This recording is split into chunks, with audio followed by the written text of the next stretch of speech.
ہمیں اپنے فرض کا احساس ہوا اور ہم اٹھ کھڑے ہوئے. آپ کو آپ کا فرض یاد دلا رہے ہیں. اب یہ آپ کی خوشی ہے کہ آپ ہمارے ساتھ ہیں یا خود اٹھیں اور اپنا فرض ادا کریں کہ جو بھی آپ کو یہ فرض ادا کرتا نظر آئے اس کے ساتھ مل کر کام کریں. چلو بس اتنا ہی کہا، تھوڑا رہ گیا. چلو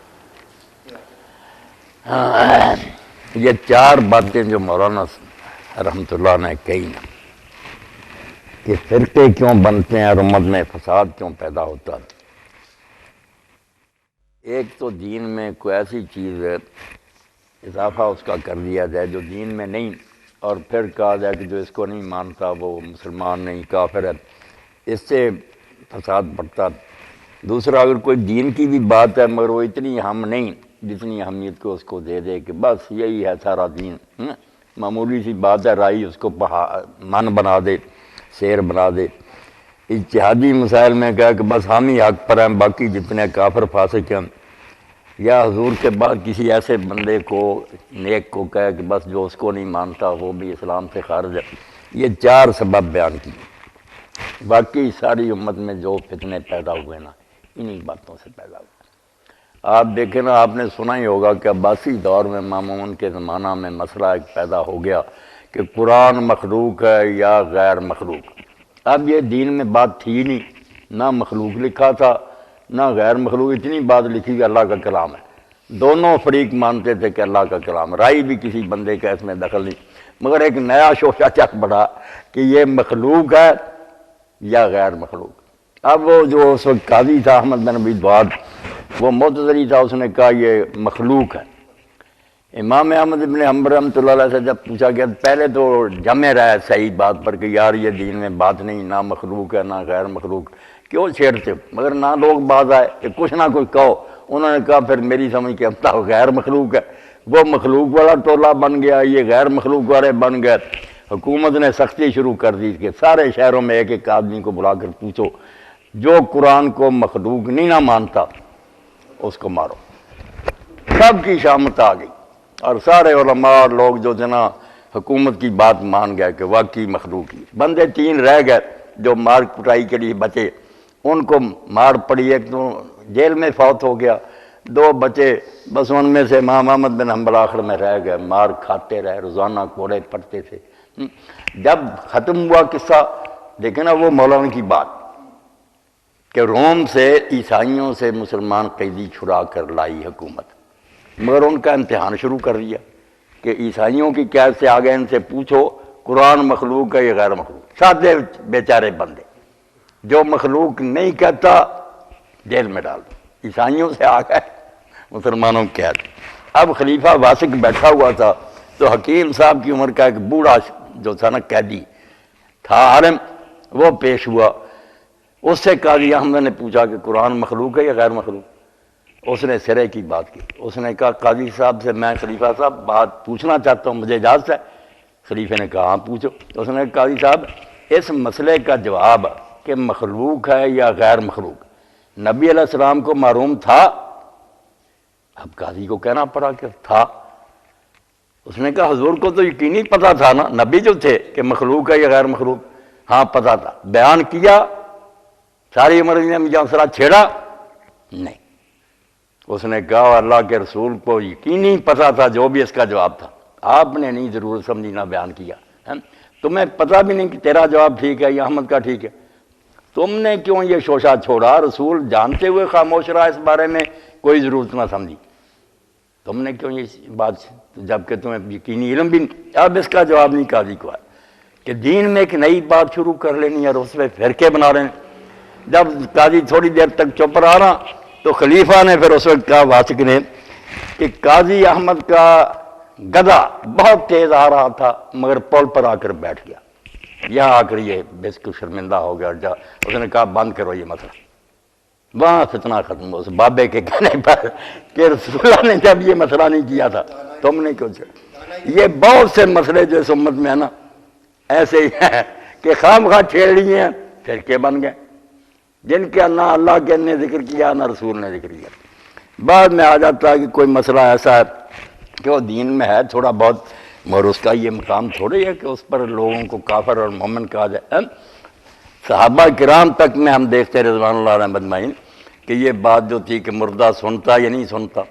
حضرت عمر رضی اللہ عنہ کے بیٹے کہتے تھے سنتا ہے، حضرت عائشہ رضی اللہ عنہ تھی نہیں، قرآن کہتا کہ مردے نہیں سنتے، مگر کسی نے اس پر فرقے نہیں بنائے، کوئی نہیں، نہ انہوں نے شوشہ چھوڑا کہ مردے سننے والے ماننے والے ایک طرف ہو جاؤ، نام نہیں، بس اپنا اپنا خیال تھا، فرقہ نہیں بنا، نہ کوئی اس پر زور دیا نا۔ نہیں، سننے کے لیے بولنا ضروری ہے کہ انہیں پتہ چل جاتا، مگر ہمارے ساتھ بات چیت کی جاتی نہیں، وہ علیحدہ مسئلے ہیں۔ اجتہادی مسائل میں غلب کیا جائے کہ بس یہی دین ہے اور اس پر نہیں سارا دار و مدار ہے۔ اب دیکھیں کہ یہ مسلک جو بنے ہوئے ہیں، حنفی ہیں، شافعی، مالکی، حیثیت ان کی کیا، سارے لکھتے ہیں، مولانا نور شاہ رحمۃ اللہ علیہ نے بھی لکھا، یوسف بن نوری رحمۃ اللہ علیہ نے ذکر کیا۔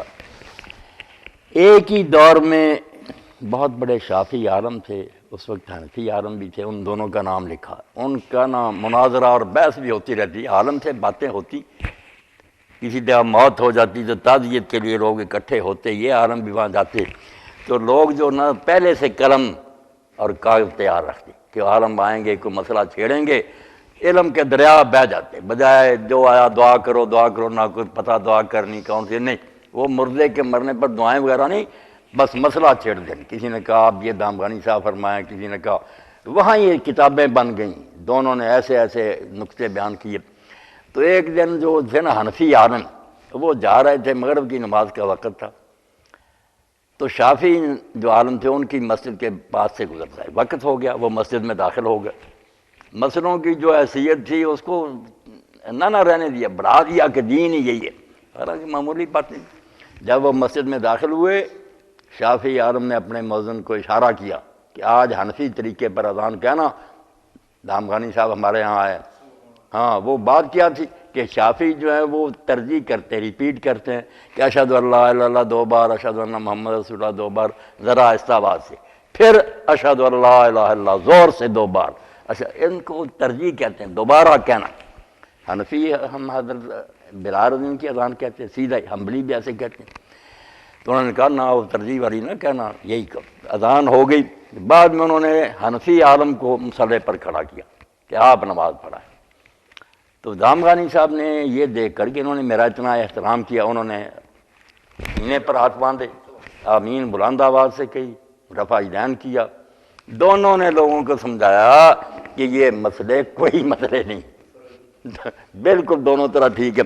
مگر جب بعد میں رسالے کتابیں عمر گزر جاتی ہے کہ ان کی نماز نہیں، صرف یہ ہے، حالانکہ سب ہی جانتے ہیں، ہمارے اہل حدیث علماء بھی جانتے ہیں، حنفی بھی جانتے ہیں کہ فاتحہ ہی لے لیں، سب سے بڑا مسئلہ فاتحہ، رفع یدین وغیرہ اتنا نہیں، فاتحہ پر بڑا زور دیتے ہیں کہ جو نہیں پڑھتا نماز نہیں۔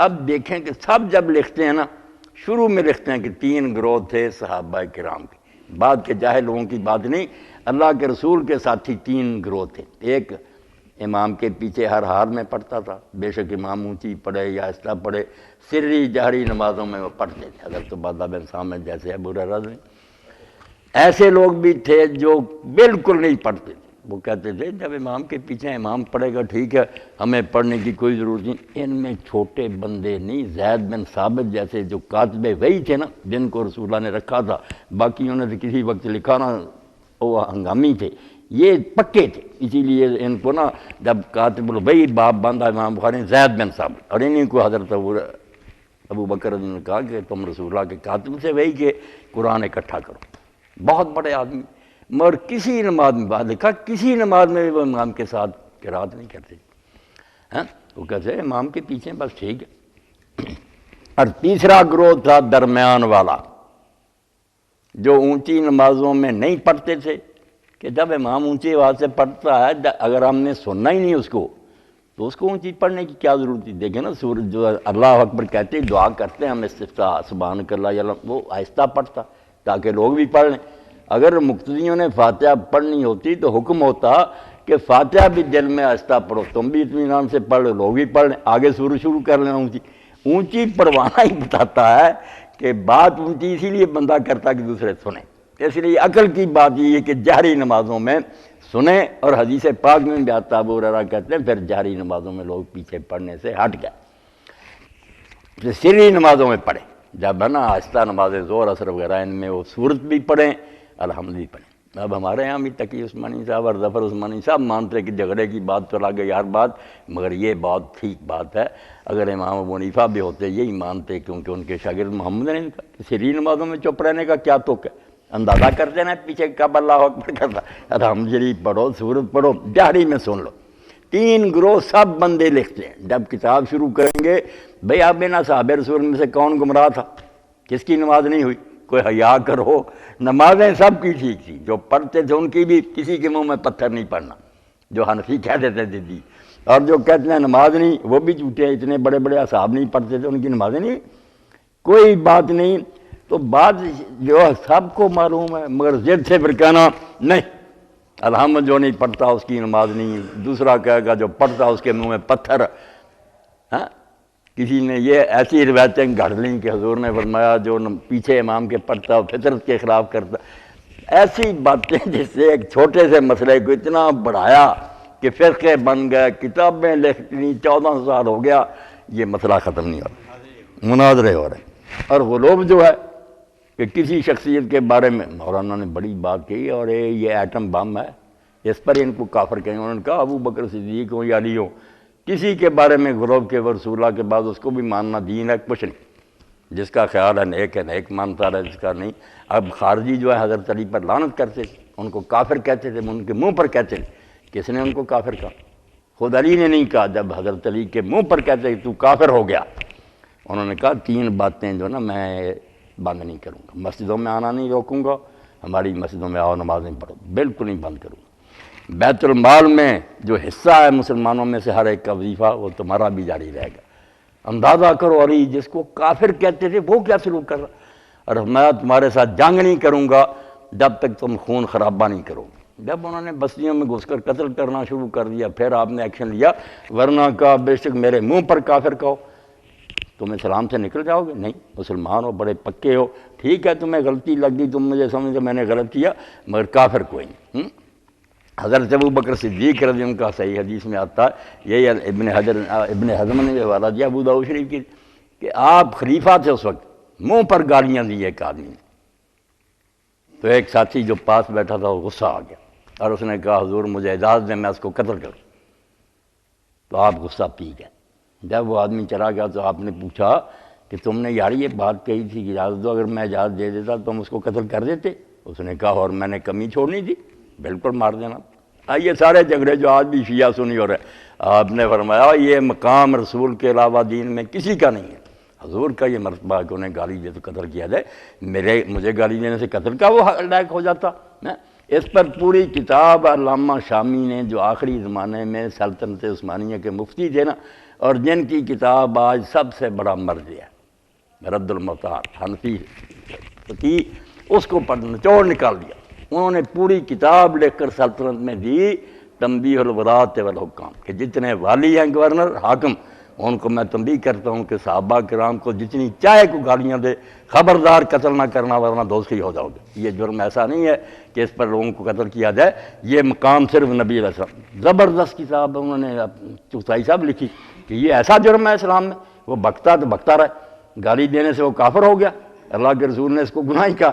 اور یہ بھی بات انہوں نے کہی کہ گناہ بھی اس کو ہوتا ہے گالی دینے کا جو اس کو صحابی مانے، کیسی باریک بات، وہ سمجھے کہ واقعی یہ سچے دل سے رسول اللہ کا ساتھی تھا، پھر گالی ہے، ورنہ حضور کے ساتھی تو منافق بھی تھے، نمازیں ساتھ پڑھ دے، ہمارے لیے تو وہ صحابی ہیں عبداللہ بن ابی۔ اس نے کہا اگر اس شخص کا خیال ہی یہ ہے بے شک غلط ہو کہ یہ آدمی ٹھیک نہیں تھا اس کی، تو وہ گالی بھی دے گا تو پھر اس کو کیا گناہ ہوگا، وہ بیچارہ سمجھتا ہے کہ برا۔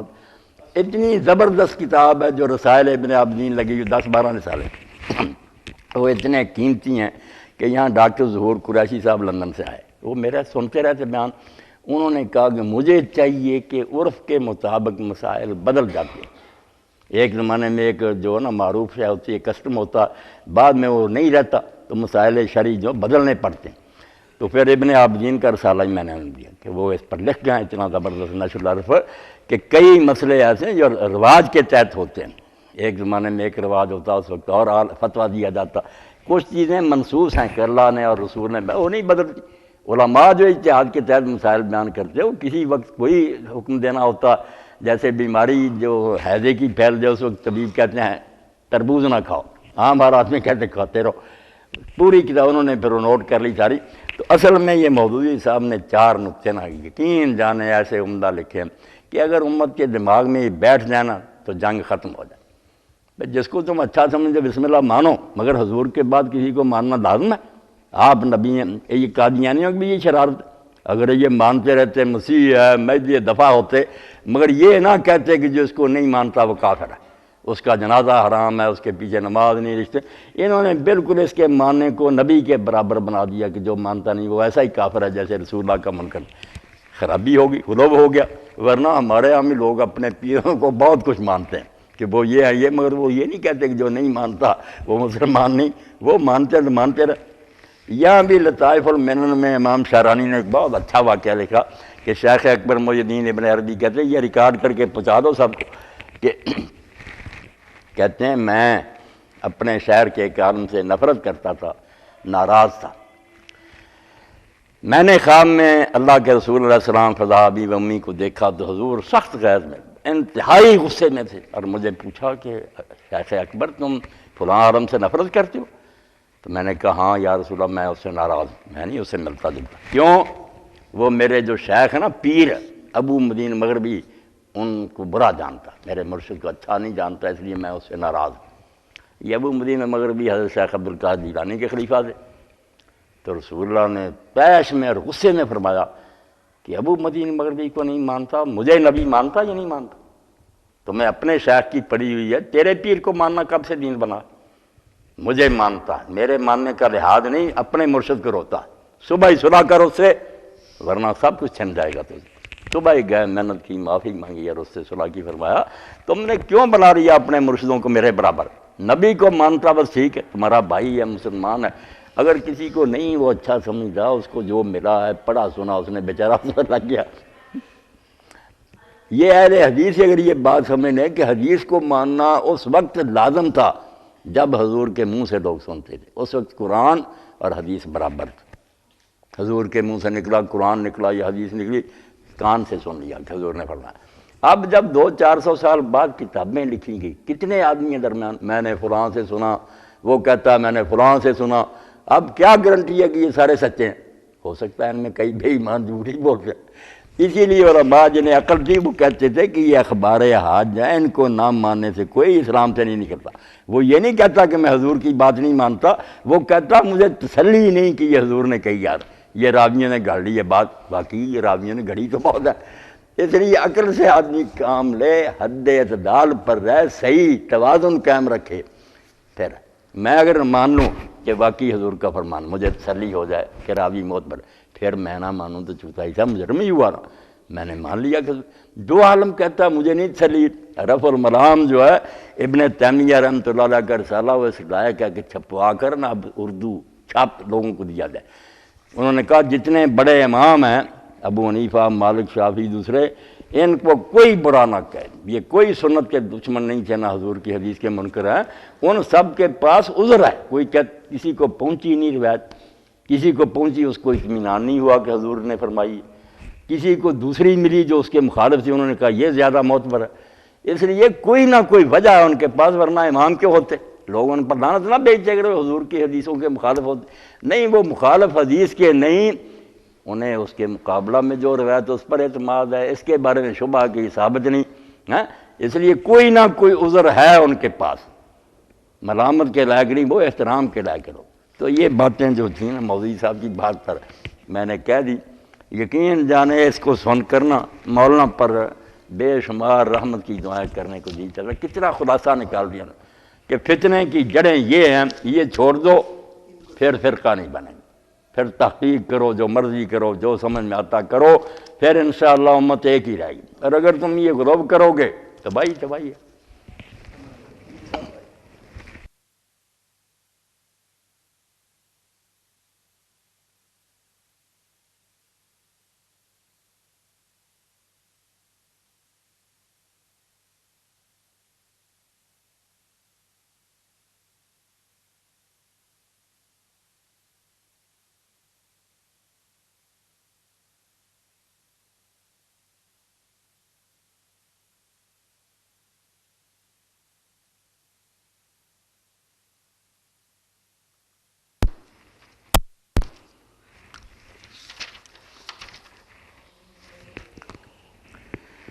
اعوذ باللہ من الشیطان الرجیم بسم اللہ الرحمن الرحیم انا عرضنا الامانة على السماوات والارض والجبال فابین ان يحملنها واشفقن منها وحملها الانسان انه كان ظلوما جهولا ليعذب الله المنافقين والمنافقات والمشركين والمشركات ويتوب الله على المؤمنين والمؤمنات وكان الله غفورا رحيما۔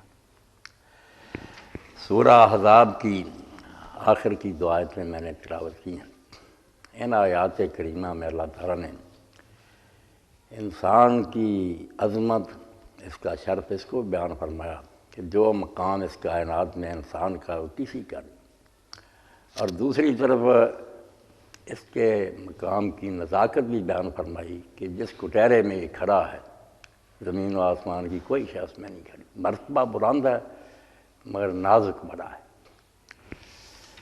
اس کا مختصر بیان کرنے سے پہلے حکیم صاحب نے جو کوئی بیان فرمایا، اللہ انہیں سلامت رکھے، اس بارے میں ایک دو باتیں ذہن میں آ گئیں، اپنی تذکیر اور آپ دوستوں کی یاد دہانی کے لیے دہرا دینا چاہتا ہوں۔ ایک اللہ کے بندے نے جو ربائی کہی کہ وقت بہت تھوڑا ہے، زندگی پتہ نہیں کس وقت ساتھ چھوڑ دے، وہ کام کر کے عمر خوشی سے کٹے تری، وہ کام کر کے یاد تجھے سب کیا کرے، جس جا پہ تیرا ذکر ہو ذکر خیر ہی، اور نام تیرا لیں تو ادب سے لیا کر۔ ایسے کام کر کے مر کہ بعد میں لوگ ادب سے نام لیا کریں۔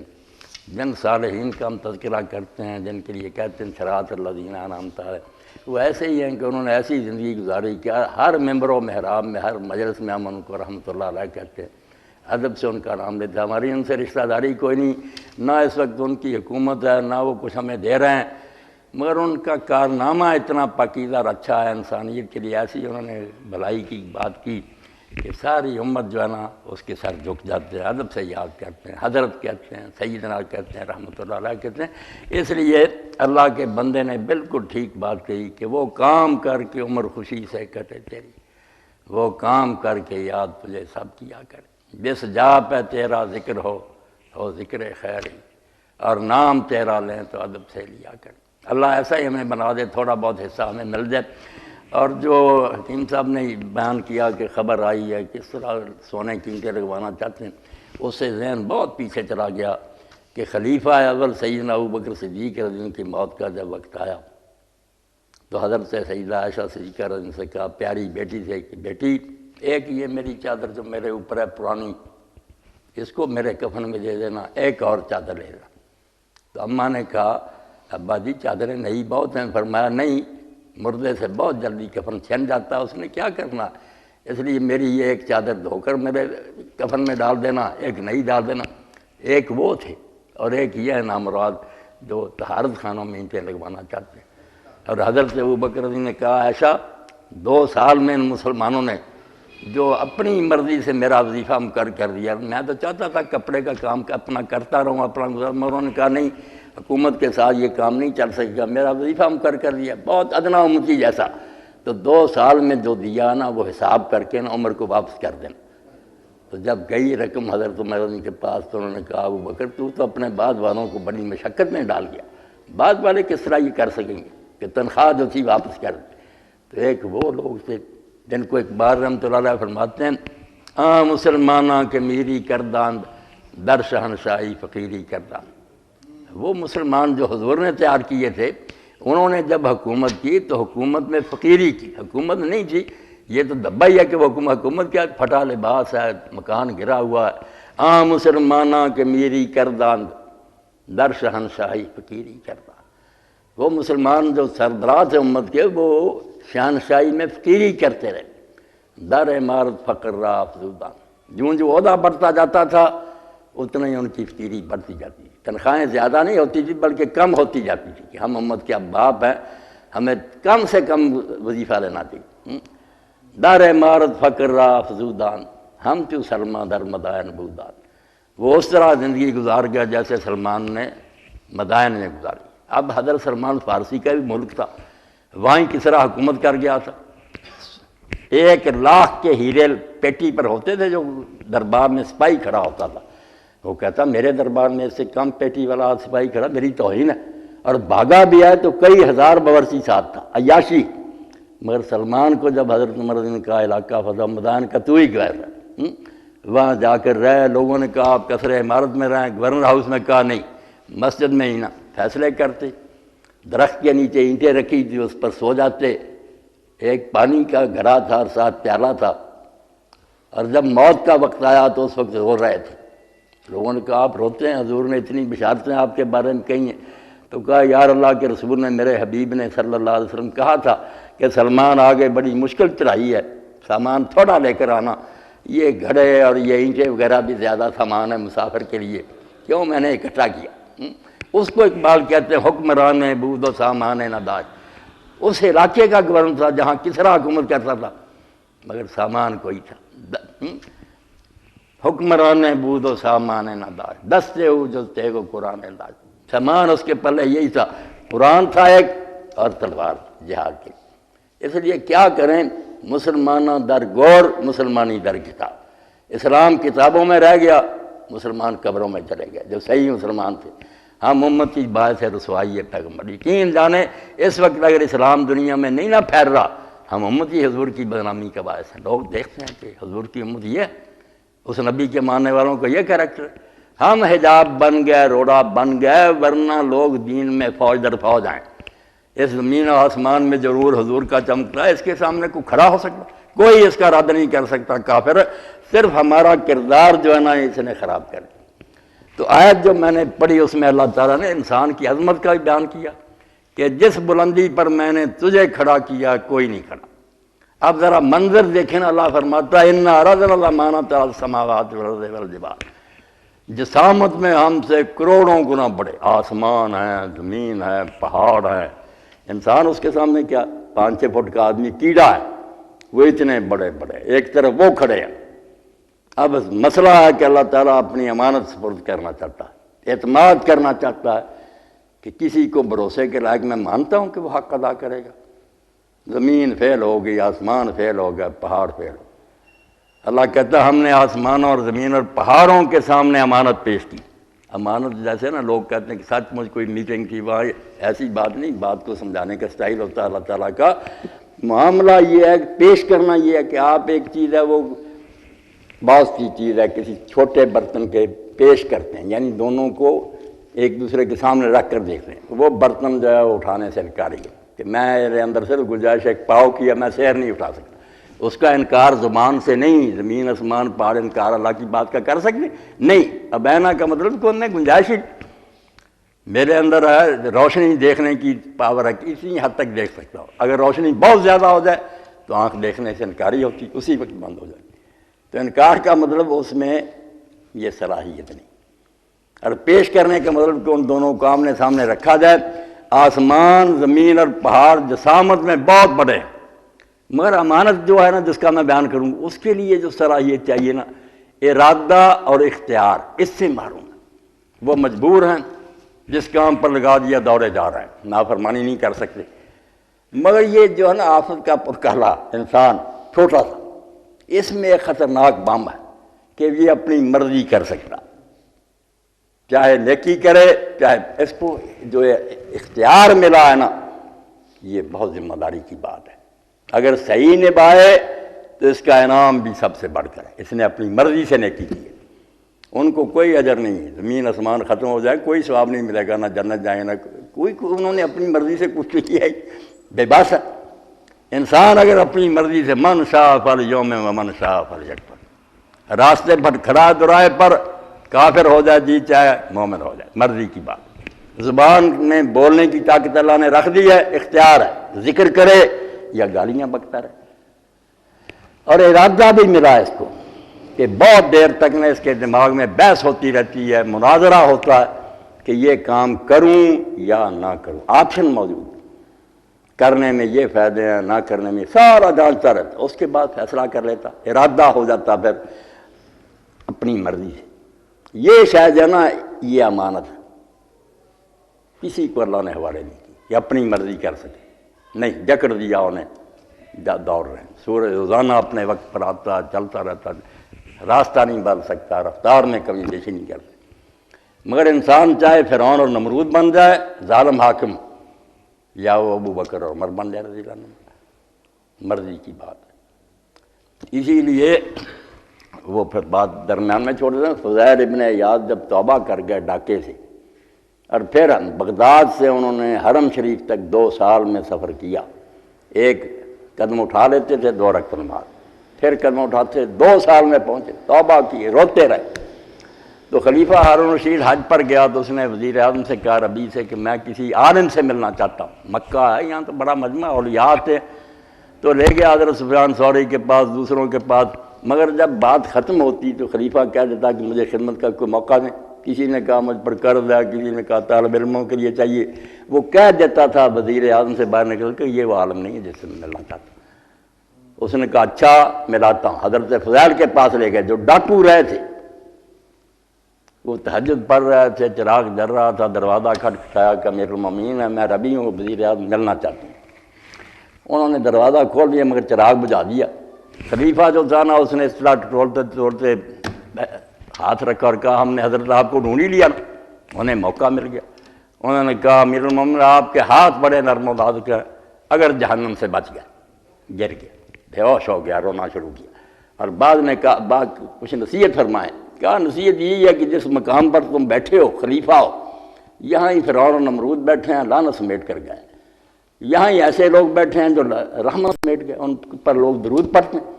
اب تمہاری مرضی ہے فرعون اور نمرود کے ساتھ جا ملو یا ابو بکر عمر کے جا، پھر روتا رہا۔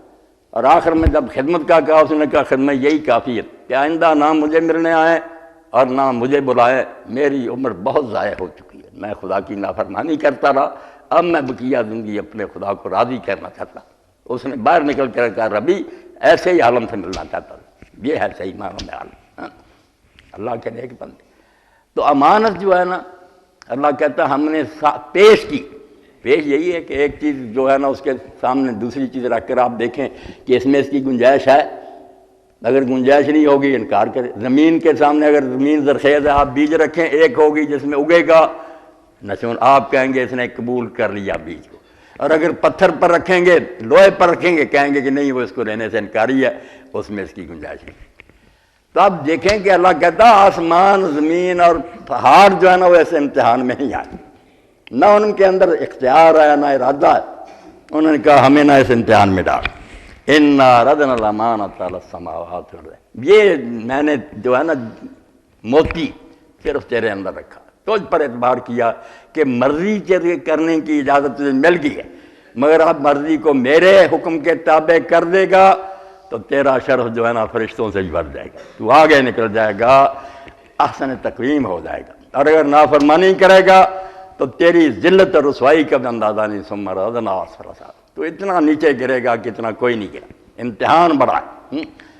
اب آزادی ایسی شاید جس سے کوئی محروم نہیں ہونا چاہتا، جب حساب کتاب کے پھر لوگ کہتے ہیں ہمیں اللہ نہ پیدا کرتا، حالانکہ اندر سے ہر کوئی چاہتا کہ پیدا کرتا، موت سے ہی بچنا چاہتا کہ زندہ ہی رہوں، اس لیے کوششیں کرتے ہیں کہ مرنے کے بعد ہی یار زندگی کو ہے، مرنا بہت مشکل ہے، انسان فنا نہیں ہونا چاہتا، زندگی بہت بڑی نعمت ہے، ارادہ بہت بڑی نعمت ہے، مجبور آدمی کسی سے زبردستی کام کرائے نا، وہ بیچارہ کہے یار مجھ پر ظلم کیا، میں نہیں کرنا مجھ سے، اس لیے جبر اور اکراہ ظلم ہے، اپنی مرضی سے کام کرنا انسان چاہتا ہے، غلامی سے نفرت کرتا ہے، چیز بڑی اعلیٰ، مگر جب سوال شروع ہوتا ہے پھر کہ بھائی تم نے آپ سوچ سمجھ کر کام کیا، اپنی مرضی سے کیا، جس کو ارادہ اور اختیار ملے گا، آپ پڑھے لکھے لوگ ہیں، وہ پھر جواب دہی سے نہیں بچ سکتا، وہ آنسریبل ہوگا، اس کو بالکل ذمہ دار ہوگا، اور اس کو پوچھا جائے گا اس سمجھ کو کیوں کیا، کیوں اسی سے پوچھا جائے گا جو ارادے اور اختیار کا مالک ہے، بے بس سے نہیں پوچھا جائے گا۔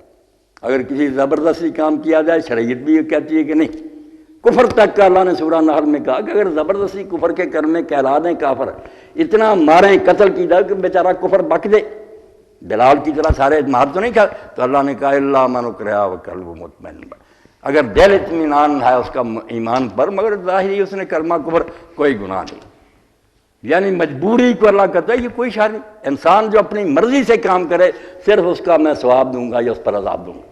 آزادی بڑی نعمت ہے اور زندگی بڑی نعمت ہے، مگر اس کے ساتھ چمٹا ہوا یہ کہ جواب کیوں کا دینا پڑے گا۔ اسی لیے آپ دیکھ لیں مسلم معاشرہ ہو یا غیر مسلم، مشرق سے مغرب تک، کافر ہے یا مومن، انسان کو جواب دے سمجھتے۔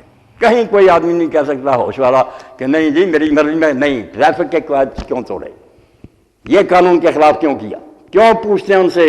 قانون بنے ہوئے ہر ملک میں جان نہیں چھڑا سکتے، جو بے بس اور مجبور ہو اس کو سب معافی دے دیں کہ یہ پاگل ہے، دیوانہ ہے، اس کو کوئی نہیں سزا۔ اللہ کہتا ہے ذرا ہوش کر کہ اس دنیا میں تیرا مقام کتنا بلند ہے، کہ آسمان زمین پہاڑ اس نعمت سے محروم ہے، کسی کو میں نے ارادہ نہیں دیا، کسی کو اختیار نہیں دیا، تجھ کو یہ نعمت دی۔ اور اس پر علامہ اقبال کی نظم ہے، وہ مرد کلندر تھا، دین کی باتیں اس طرح سمجھاتا تھا کہ عام لوگ نہیں وہاں تک پہنچ سکتے۔ تنہائی نظم لکھی، تنہائی، کہ انسان تنہا ہے، یہ جہاں کھڑا کوئی اس کا ثانی نہیں ہے۔ تو کہتا میں پہاڑوں کے پاس گیا، میں سمندر کے پاس گیا، میں صحرا کے پاس گیا، میں سورج چاند کے پاس گیا، سب سے کہا، سب نے کہا کہ نہیں ہمارے بس کی بات نہیں۔ آخر میں کیا ہوا پھر؟ شدم بحضرت یزداں گزشت مزم ہو میر، میں چاند ستاروں سے آگے نکل گیا اور خدا کے سامنے جا کھڑا ہوا۔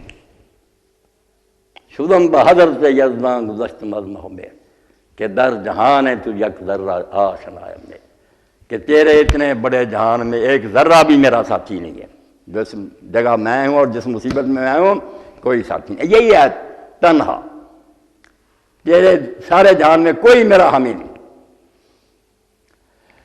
یہ دنیا جو تو نے بنائی ہے بہت اعلیٰ، چمن خوشست والے در خورے نواہم لے، یہ باغ بہت عمدہ مگر میرے چاہنے کا نہیں، نہ سورج میرا ساتھی ہے، نہ آسمان ساتھی ہے، نہ پہاڑ ہے، تو سب کچھ بہت اعلیٰ بنایا، مگر میں جو پھنسا ہوا انسان کوئی میرا ساتھی نہیں، میں کیا کروں؟ تو ہوا کیا پھر؟ اللہ اکبر، تبسم بلب او رسید ہے چنگو، تو اللہ کے منہ پر مسکراہٹ آئی، جواب نہیں دیا۔ پتا تھا کہ یہی بیچارے کو پھنسایا ہوا۔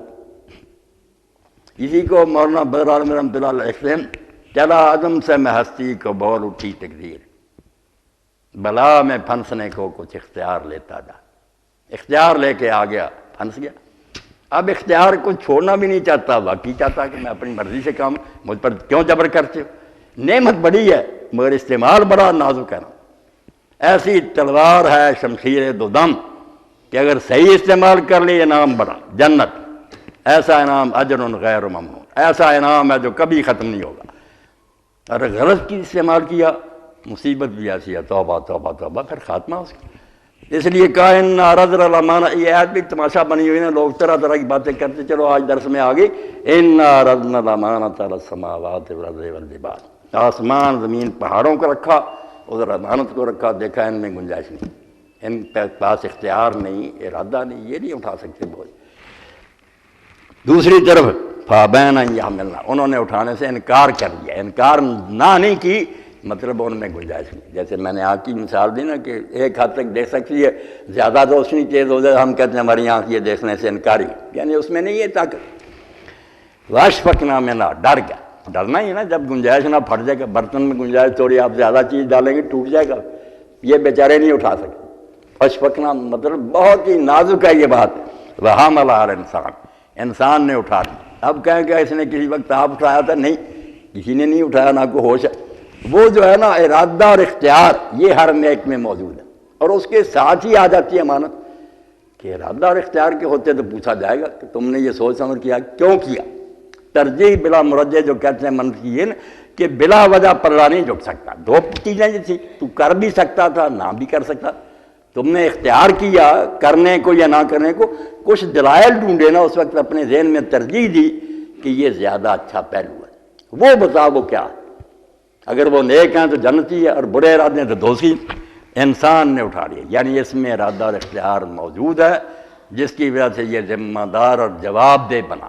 یہ جواب دہی اور ذمہ داری یہ امانت ہے، کہ یہ رسپانسبل ہے، کہہ نہیں سکتا کہ میں بس ہی ہو گیا ہوگا، نہیں، پوچھا جائے کہ اتنی عقل استعمال کی، اپنی مرضی سے کام کیا اور بتاتے نہیں کہ کیوں کیا۔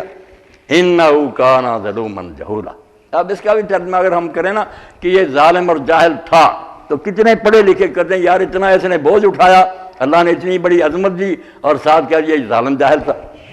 نہیں، ظالم جاہل تھا نہیں ہے.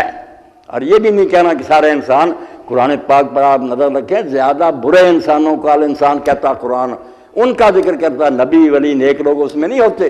ان الانسان لفی خسر ان الانسان لربہ لکنود، جگہ جگہ انسان کو برا کہتا، وہ برے زیادہ دے، ان کو نیکوں کی بات نہیں ہوتی. یہاں بھی ہے کہ اتنا بڑا نازک مقام ہے کہ کھڑا ہے خدا کی عدالت میں، اور جہنم ہے یا جنت ہے، مگر یہ ظالم اور جاہل ہے. زیادہ لوگ جو ہیں ظالم اور جاہل اپنا بیڑا غرق کر رہے ہیں اور سمجھتے نہیں ہیں کہ ہم نے کتنا بڑا امتحان دینا، کسی پیشی خطرناک ہوگی. یہ ظالم اور جاہل ہیں. ان کو کہہ دیتے ہیں عربی زبان میں کانا، ایک ہوتا ہے تامہ، ایک ہوتا ہے ناقصہ. ناقصہ جب ہوتا ہے وہاں ترجمہ ہوتا تھا، مگر جہاں ہوتا نا تامہ وہ ہے. جیسے آگے آ گیا وَكَانَ اللَّهُ غَفُورًا رَحِيمًا، اب وہاں کہیں اللہ بخشنے والا اور مہربان تھا، اب نہیں کافری ہو جائیں گے. نہیں، بخشنے والا اور مہربان ہے، یہ کانا تامہ ہوتا. اب برے انسان جو ہے نا زیادہ، ان کو سامنے رکھ کر کہتا اللہ وہ خیال کر آسمان زمین پہاڑ اس جواب دہی سے بری ہیں، ان کے پاس آزادی اور اختیار نہیں، تیرے پاس ہے. تو اس سے پوچھا جانا کہ کیوں کیا، تو خیال ہی نہیں کرتا. انہ کان ظلوما جہولا، تو اپنے حق میں ظلم کر رہا، اللہ کا کچھ نہیں بگاڑ، اپنے آپ کو برباد کر رہا. آگ میں جائے گا پھر کیا بنے گا؟ جہولا، اور تو نادانی کی باتیں کہتا ہے. جہولا ایک بے خبر کو بھی کہتے ہیں، جاہل سے بھی ہوتا ہے، جہل سے نکلا. مگر ایک یاد رکھے، جانتے بوجھتے بھی بے وقوفی کے کام کرے نا. جیسے موسیٰ علیہ السلام نے کہا تھا کہ میں اللہ سے پناہ مانگتا ہوں کہ میں جاہلوں میں سے ہوں. اور جب بات ہوئی تھی گائے والی، وہاں جاہل کا معنی نادان اور بے خبر نہیں، جو سمجھتے ہوئے بے وقوفی کا کام کرے نا، بے جہالت گناہ کے بارے میں. یہ جذبات کی رو میں بہہ جانا، اپنی خواہشات کے پیچھے اندھے ہو جانا جانتے بوجھے، یہ بہت خطرناک جہالت ہے. یہ علم کے مقابلے، وہ علم کے مقابلے میں ہے کہ ایک طرف علم ہے نالج، دوسری طرف ہے اگنورنس، وہ جہالت ہے. ایک طرف ہے علم کہ جو عقل جو بات سامنے رکھی ہے اس پر جمے رہنا، شریف آدمی والا کام کو، اس کے مقابلے میں جہل نادانوں والی حرکتیں کرنا. اللہ تجہل احد علینا، کوئی ہم پر جہالت نہ کرے، فنجعل فوق جہل الجاہلین، ورنہ ہم جاہلوں سے بڑھ کر جہالت کریں گے. یہاں بے علمی کی بات نہیں، پھر غلط حرکتیں. تو اللہ کہتا ہے اپنے آپ کو تباہ کر رہا ہے اور بالکل جانتے بوجھتے ایسی حرکتیں کر رہا جو شرافت کی باتیں نہیں. اب جو اس کا نتیجہ نکلے گا توبہ توبہ توبہ. لے ایک لام عاقبت ہے قرآن میں جس کو لوگ نہیں سمجھتے، ترجمے میں نہیں لکھتے، تو تباہی آ جاتی ہے. سورہ اعراف میں کہتا کہ ہم نے انسانوں کو پیدا کیا تاکہ جہنم میں نہ ڈالیں. لوگ کہتے ہیں یار دوزخ کے لیے پیدا کر دی. نہیں، اس میں لام عاقبت ہوتا ہے کہ انجام یہ ہوگا. ہم نے نہیں پیدا کیا، مگر جو حرکتیں کر رہا اس کا پھر رزلٹ یہ نکلے گا. اس لیے اللہ پاک فرماتا ہے زمین و آسمان کام کا ہے. خواجہ حافظ شیرازی رحمۃ اللہ علیہ نے منظر کشی کی اسی آیت کے کہتے ہیں آسمان بار امانت نتوانس کسی، اور انسان عقل کر رہا ہے، انسان آسمان یہ بوجھ نہیں اٹھا سکا تھا. قرائے فال بنا میں من دیوانہ دیوان، اس دیوانے کا ٹاس نکلایا کہ اس پر لاد دو، اس کو آزادی اور اختیار دے دو، امتحان اس کا ہوگا. اور ساتھ بڑی پیاری بات کی، قرآ بھی نکلا اس کے نام، مگر کیوں نکلا؟ بنا میں من دیوانہ دیوان. کیا بیان کرو اللہ کے بندو، کہا دیوانے کے نام نکلا. دیوانہ یہ ہے نا، باقی دیوانے نہیں. یہ کبھی محبت میں اس طرح دیوانہ ہو جاتا ہے کہ بالکل نہ دیکھتا ہے کہ پہاڑ ہے مصیبتوں کے، مگر چھڑانگ لگا دیتا ہے. یہ کسی فرشتے نے نہیں کیا، کسی دوسری مخلوق نے نہیں کیا کہ جانتے بوجھتے موت کی طرف جائے. جب میدان عہد میں سے لوگ دوڑ گئے تو حضرت انس بن نضر جا رہے تھے دودھ کی طرف، کافروں کی طرف. تو لوگوں نے کہا تم ادھر جا رہے ہیں، کہا جنت کی خوشبو آتی. شہید ہو گئے، 70 زخم تھے، اور بہن نے صرف جتنا انگلی سے پہچانا کہ بھائی کی لاش، ورنہ سارا ٹکڑے ٹکڑے ہو گیا. تو دیوانہ جو بن گیا کہ کسی نے یہ نہیں کہ وہ قربانی دے اللہ کے دین کے لیے انسان دیتا. اور آپ نے دیکھا کہ میدان کربلا میں بھی کیسا ہوا پھر. حدیث عشق دو بابست کربلا و دمشق. شاعر کہتا 2 ہی چیپٹر ہے نا عشق کی کتاب کے، ایک کربلا ہے ایک دمشق ہے. یک حسین رقم کر دو دیگر زینب، ایک حسین نے لکھ دیا کربلا میں، ایک زینب نے وہاں دمشق میں لکھا کہ ظالموں کے درباروں میں وہ خطبے دیے کہ امام ابن حجر صحابہ میں لکھتے ہیں اب صحابہ کے حالات پر کہ اس وقت اتنی جرت اور دلیری، 18 اپنے ہی قتل ہو گئے تھے، باقی ساتھی تو فاطمہ کی اولاد سے 18 تھے، سارا منظر دیکھا تھا اس بچی نے، مگر وہاں جب لیکچر دیے یوں معلوم ہوتا تھا کہ قبر میں سے علی نکل کر آ گیا، اتنی دلیری اور جرت۔ یا کہ حسین رقم کر دو دیگر زینب، اس لیے اقبال کہتے ہیں فرشتوں سے اللہ نے صرف سجدہ مانگا کہ تم سجدہ کرو تمہارے لیے یہی کافی، مگر انسان سے اس سے زیادہ مانگا کہ سجدے بھی کرنے اور سر بھی کٹوانا، اس لیے یہ بیچارہ بال مرتبے کا حامل ہے بشرطے کہ اس کو سنبھال کر رکھے۔ تو فرمایا آسمان زمین پہاڑ جو نا ان کو بھی ہم نے جانچا، ان میں یہ نہیں صلاحیت تھی، انسان میں تھی، اس کو ارادہ اور اختیار دے دیا، اب رزلٹ کیا نکلے گا؟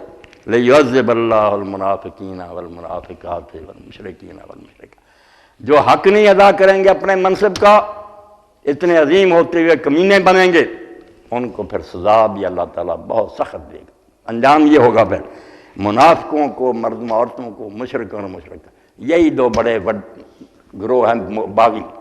مسلمان سے گناہ ہو جائے تو وہ مانتا کہ گناہ ہے، شرمسار ہوتا، معافی مانگتا، جو منافق اور بے ایمان اندر سے مانتے ہی نہیں نبی سچا، بے ایمان وہ شرک کر رہے ہیں، فرمایا نہیں تو پھر اللہ سخت سزا دے گا، جب عدالت میں کھڑے ہوں گے کچہرے میں پوچھے گا کہ کیوں یہ کام کیے، نبی بھی آئے کہ تم نے نہیں مانا، اب جہنم ہی تمہارا انجام ہے، ایسی سزا ہے کہ یہ ختم نہیں ہوگی اب۔ وَيَتُوبَ اللَّهُ عَلَى الْمُؤْمِنِينَ وَالْمُؤْمِنَاتِ، اللہ تعالیٰ نے توبہ کا لفظ استعمال کیا، توبہ بندے کے لیے بھی آتا، بندہ توبہ کرتا، اللہ بھی توبہ کرتا، بندے کی توبہ ہوگی آگے الہ ہوگا، حرف الہ آئے گا، حرف جار کہ گناہ سے باز آ کر نیکی کی طرف پلٹ آئے گا، اللہ سے دور ہو گیا کہ اللہ کی طرف الہ ادھر پلٹ آیا، جب اللہ کا ہوگا وہاں پھر اللہ عین کے ساتھ یتوب اللہ علی المؤمن والمؤمنات، بہت شفقت کا کلمہ، اردو زبان اس کی متملی کے حق ادا کر سے کہا، پھر رحمت اور شفقت سے اس کی طرف اللہ متوجہ ہوگا، بس جو نیک ہوں گے مومن مرد عورتیں اللہ پیار سے ان کو دیکھے گا اور شفقت کی نگاہ ڈالے گا، اور جن کو بری سزا دی قرآن میں سب سے بڑی سزا یہ آتی کہ اللہ ان کی طرف دیکھے گا نہیں، ان سے بات نہیں کرے گا، جس کے اندر عشق کا ذرہ ہے نا وہ جانتا ہے کہ محبوب بات نہ کرے اور دیکھے نہ، اس سے بڑی کوئی قیامت نہیں۔ اللہ کہتا لا ینظر اللہ، میں تو ان کو دیکھوں گا بھی نہیں اور نہ ان سے بات کروں گا، جلتے رہ جائیں گے پھر، مگر مومنوں سے باتیں ہوں گی، ان کو اللہ نظر رحمت سے دیکھے گا۔ وَكَانَ اللَّهُ غَفُورًا رَحِيمًا، اور بہت ہماری تسلی کے لیے فرمایا کہ اللہ بہت بخشنے والا، بہت رحم کرنے والا، اگر تم حق ادا کرنے کی کوشش کرتے رہو گے، میں سمجھتا ہوں کہ تمہارا مقابلہ بہت سخت دشمن سے، ابلیس ہے، تمہارا اپنا نفس ہے، معاشرہ ہے، ساری خامیاں کمزوریاں تمہارے ساتھ ہیں، مگر یہ نہ ہو کہ گر پڑے اور وہیں دھرنا جما کر بیٹھ گیا، یہ نہ کرنا، اپنے باپ آدم علیہ السلام کی طرح کرنا کہ گرا مگر پھر اٹھا اور پہلے سے زیادہ مرتبہ پا لیا، ثم اجتباہ ہدا، اللہ نے پھر اس کو چن لیا پہلے کی بجائے اور اس پر رحمت فرمائی، نبی بنا دیا۔ گر کر اٹھنا پھر کوئی بات نہیں، گرتے پڑتے آؤ گے، میں کہوں گا کہ واقعی شاباش ہے، تم نے بڑا مقابلہ کیا، کمیاں کوتاہیاں ہوں گی، وَكَانَ اللَّهُ غَفُورًا رَحِيمًا۔ دیکھیں نا غافر الذنب بھی قرآن میں آتا ہے، مگر یہاں غفور کا غفور مبالغہ کا سیگا کہ اللہ تعالیٰ بہت زیادہ بخشنے والا، پرواہ نہ کرو، نیتیں نیک ہوں گی تو اپنی حد تک تم چلتے رہے، رخ سیدھا رہا، منزل نہیں بدلی، تو پھر اللہ تعالیٰ کوتاہیاں بخشنا والا ہے، بہت بخشے گا، رحیمہ، اور وہ بہت مہربان ہے، یہ بھی مبالغہ اور صفت مشبہ ہوئے کہ ایسا ہمیشہ رحم کرنے والا، کبھی ظلم نہیں کرتا، جس کو ہم کہتے ہیں نا عذاب اور سختی، یقین جانے وہ بھی رحمت ہوتی ہے، جیسے سام کو مارنا انسانوں کے حق میں رحمت، ظالموں کو سزا نہ ملے نیکوں کو مار دیں، تو اللہ تعالیٰ نے فرمایا تیرا مرتبہ بہت اونچا ہے، مگر مقام نازک بھی بڑا ہے، سنبھل کر رہ، اگر تو حکم مانتا آ گیا تو انعام بھی بڑا، اور اگر تو نے نافرمانی کی تو یاد رکھ جو سزا تجھے ملے گی نا وہ کسی کو نہیں ملی، اس لیے ہمیں بالکل اس بارے میں قرآن کو اپنے لیے رہنما بنانا چاہیے، اور اللہ تعالیٰ نے جیسے مجھے اور آپ کو جو تندرست ہیں 2 آنکھیں دی، ایک ہی دیر تک گزارا تو ہو جاتا مگر نہیں، وہ انعام پورا نہ ہوتا 2، اسی لیے جوڑے جوڑے کا قرآن میں بہت ذکر ہے، زوجین 2 کہتا ہے 1 دوں تو وہ بھی ٹھیک ہے، مگر جب دو چیزیں دی جائیں تو پھر بہت انعام مکمل ہو گیا۔ اس لیے جنت بھی دو، جنتان، دو اعنان تجریان، دو دو، ایک کی بجائے دو دو دوں گا تو بڑا انعام ہے، مگر اس کے لیے ضرورت ہے کہ آدمی اس دنیا میں اللہ کو مانے۔ تو ہدایت کے لیے اللہ نے کبھی ایک ذریعے پر اکتفا نہیں کی۔ کتاب اگر وہ چھاپ کر فرشتوں کے ذریعے دنیا میں پھیلا دیتا، جیسے یہ منکرین حدیث کہتے ہیں کتاب کافی ہے، وہ کتاب کافی ہوتی تو کافر تو کہتے تھے کہ فرشتے کتاب دے دیں، لکھی لکھائی آسمان سے آ جائے، دے دیتا، مان بھی جاتے کہ ٹھیک ہے اللہ کی کتاب ہے۔ اللہ نے کہا یار تم جو کہتے سے ہدایت کا نظام نہیں نہ پورا ہوتا، کتاب آ جائے گی، کتاب کی تشریح کون کرے گا؟ جس کا جو جی چاہے گا اپنی مطلب کرتا رہے گا۔ اس لیے کتاب آئے گی اور کتاب کے ساتھ رسول آئے گا، تنہا نہیں آئے گا، نہ رسول خالی آئے گا، کتاب ہوگی اس کے پاس، اور کتاب کے ساتھ بھی رہبر ہوگا۔ یہ دو ہوں گے تو ہدایت مکمل ہوگی۔ اور اسی لیے اللہ کے رسول نے بھی اعلان فرمایا کہ دو چیزیں چھوڑ چلا ہوں، ایک کتاب ہے اللہ کی اور ایک سنت ہے میرا طریقہ، اور یہ دونوں اکٹھے ہوتے ہیں پھر نور علی نور ہو جاتا ہے، روشنی پر روشنی۔ پھر بھی ٹھوکر کوئی کھائے تو اپنی جان کو روئے، بھگتتا پھرے۔ اللہ نے ہدایت کا انتظام مکمل کر دیا، اور کروڑوں درود و سلام ہے خدا کے آخری نبی پر، جس نے فرمایا میں تمہیں چھوڑ کر جا رہا ہوں اس امت کو اس حال میں لیلھا کا نہاریا۔ اس سے زیادہ حضور کا کارنامہ نہیں بیان ہو سکتا کہ اب تمہاری رات بھی تمہارے دن کی طرح، دنیا کی رات دن میں فرق ہے، تمہاری رات بھی اتنی روشن ہے جتنا دیر روشن ہے۔ کوئی مسئلہ ایسا نہیں میں نے چھوڑا، نہ دین نہ مکمل چھوڑا۔ اب یہ امت ٹھوکریں کھائے تو پھر بھگتے گی اللہ کیا۔ تو اللہ رب العالمین نے یہ کہا کہ فرشتے جو ہیں نا، باقی مخلوق چنا خود را نگاہ داری، اقبال کے یہ اشعار سنا دوں، ریکارڈ کرانے پڑتے ہیں، بات لمبی بھی ہو جائے، کیا کریں؟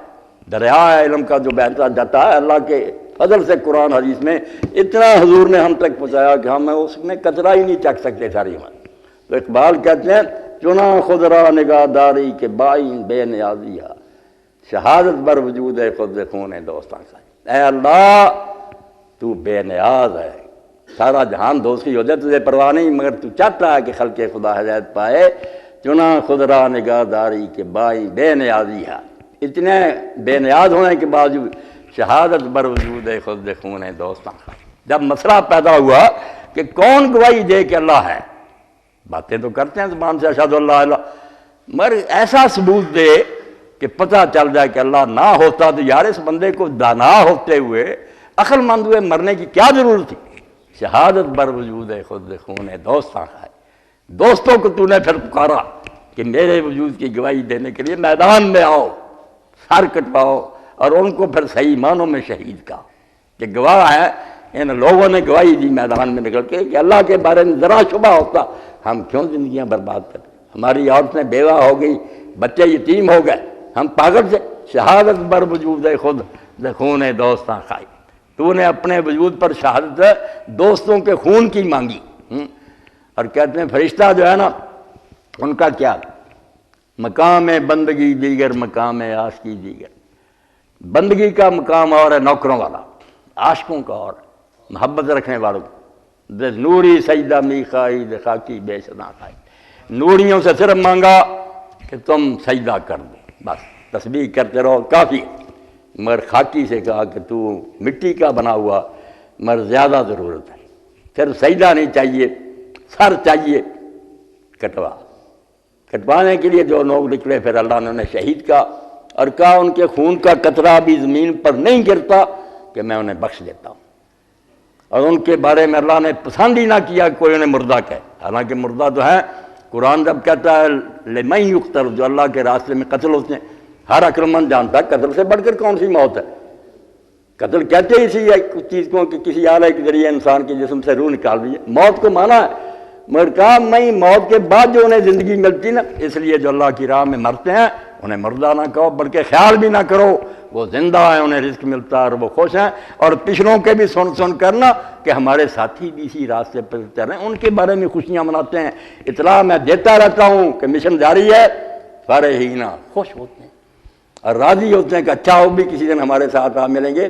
اللہ نے انہیں مردہ کہنا پسند ہی نہ کیا، کہا وہ زندہ، اور صحیح معنوں میں زندہ شہید ہیں۔ باقی سب قیامت کو جائیں گے ہم، اللہ اگر نصیب کرے گا شہید مرتے جنت میں چلا جاتا ہے، بس اس کے لیے دروازے کھول کے دیا جاتے ہیں کہ اب اور کون سی گواہی چاہیے؟ نبی علیہ السلام نے فرمایا گردن پر تلوار کا چمکنا اس سے بڑی کوئی گواہی ہے کہ اس نے سر کٹوا دیا؟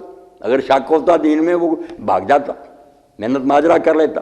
تو اس لیے اللہ رب العالمین نے اس آیت میں جو کچھ کہا نا کہ امانت پیش کی، ساری کائنات اس کو اٹھانے کے قابل نہیں، انسان قابل ہے، کیونکہ یہ دو چیزوں کا حامل ہے، ارادہ اور اختیار۔ اس کی بنا پر یہ ذمہ دار ہے۔ مجرم ہوگا تو منافق اور مشرک سزا پائیں گے، مومن ہوگا تو پھر اللہ اس کی کوتاہیاں معاف کرے گا، اپنے فضل و کرم سے اس کی نیکیوں کو قبول کرے گا اور انتہائی اعلیٰ اور اونچا مقام دے گا۔ اس دن پھر سارے جو ہے نا وہ رش کریں گے۔ اور جو حدیث ہیں رسول اللہ کی، سبحان اللہ کہ نبی نہیں ہوں گے اس امت کے لوگ، بند ہے یہ سلسلہ، مگر فرمایا آئیں گے تو نبی رش کریں گے ان کو دیکھ کر، وہ دیکھ کر کہیں او امت محمد صلی اللہ علیہ وسلم کی یہاں پہنچ گئی۔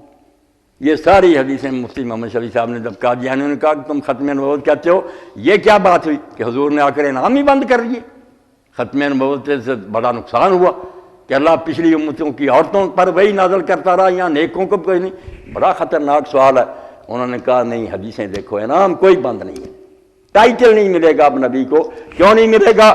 نبی کا آنا بڑا امتحان ہوتا ہے، جو مانتے ہیں مومن رہ جاتے ہیں، باقی کافر ہو جاتے ہیں۔ اب امت صدمائے سے حضور کی بچ گئی، کوئی نیا نہیں آئے گا جس کو ماننے پر آدھے کافر رہ جائیں، مومن امت ہی رہیں گے، آپ کے پیرو رہیں گے، مگر نیکیوں میں وہ نبیوں میں سے بھی آگے نکل جائیں گے اور نبی ان پر رش کریں گے۔ انعام نہیں حضور نے بند کوئی کیا، ٹائٹل روک دیا کہ اب نبی کا اعلان نہ کرے اور نہ لوگوں کو اس امتحان میں ڈالے کہ مجھے مانو نہیں تو کافر ہو۔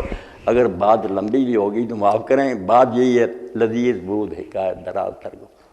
اللہ کے رسول کی بات ہو، اس کی اولاد کی ہو، اس کے ساتھیوں کی، اس سے مزیدار کون سا موضوع ہو سکتا ہے؟ یہ جب چھڑ جاتا تو پھر لذیذ ہے، بات لمبی ہو جاتی ہے۔ اللہ تعالیٰ ہمیں ان کے خادموں میں شمار کر، ہم ان کے خاکے پابند ہیں۔ وہاں تک ہم نے کیا پہنچنا، یہی دعائی ہماری اللہ قبول کر لے کہ قیامت کا دن ہو اور ہم ان کے قدموں میں بیٹھے ہوئے ہیں، وہ دست شفقت رکھ دیں کہ اللہ یہ میرے امتی ہیں، معاف فرما۔ اس سے بڑی کوئی بات نہیں، یہی مانگنی چاہیے اللہ سے۔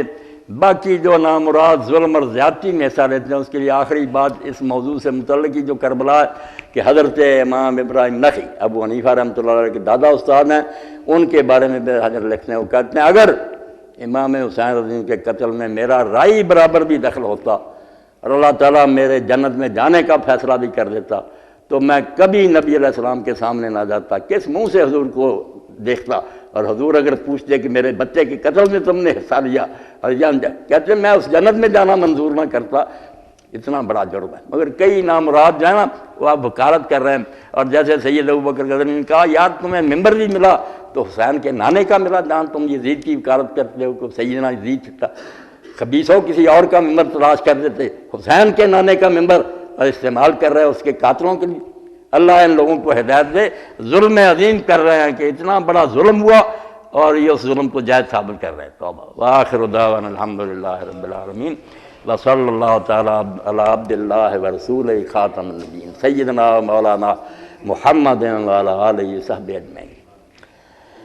الحمدللہ رب العالمین والصلاة والسلام علی سید الاولین والآخرین سیدنا و مولانا محمد وآلہ وصحبہ اجمعین۔ ربنا آتنا فی الدنیا حسنۃ وفی الآخرۃ حسنۃ وقنا عذاب النار۔ ربنا لا تزغ قلوبنا بعد إذ هديتنا وهب لنا من لدنك رحمة إنك أنت الوهاب۔ ربنا افرغ علينا صبرا وثبت أقدامنا وانصرنا على القوم الكافرين۔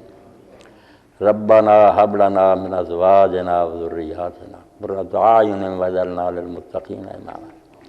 ربنا اغفر لي ولوالدي وللمؤمنين يوم يقوم الحساب۔ وصلی اللہ تعالی علی عبد اللہ ورسولہ خاتم النبیین سیدنا و نبینا و مولانا محمد وعلی آلہ واصحابہ اجمعین، آمین یا رب العالمین۔